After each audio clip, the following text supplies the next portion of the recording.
get your brands beautiful and shiny. Well, can I just answer the two questions that I've just heard there, and then I'll let Dave answer the quick wins on the Brand SERP. Number one is the podcast didn't play any role in that beautiful Brand SERP at all.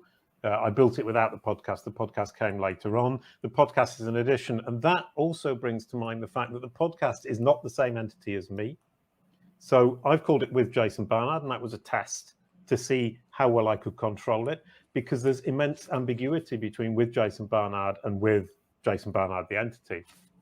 And so the idea of naming your podcast after your company or after yourself creates ambiguity that's going to hit you in the face further down the line, because Google's not going to be able to distinguish between Jason Barnard, let's say, the podcast, and Jason Barnard, the person. I've made that mistake so many times. I'll give you an example. Boowa and Kwala, the blue dog and yellow koala. And if you haven't heard of them before, please do watch any of my shows. I always talk about them. Called Boowa and Kwala. It's two different characters. It's a TV show. It's a website. It's a song. It's actually multiple versions of that song on multiple albums.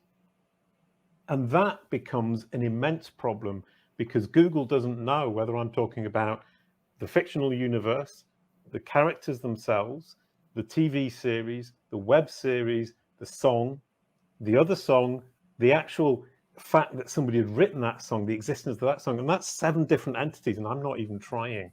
That was really stupid. It was back in 1998.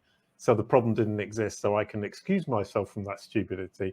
But naming multiple entities with the same exact string of characters is phenomenally difficult to deal with further down the line, and I would advise not to go for that particular quick win if you've got a long-term strategy. Dave, quick wins for the Brand SERP, sorry.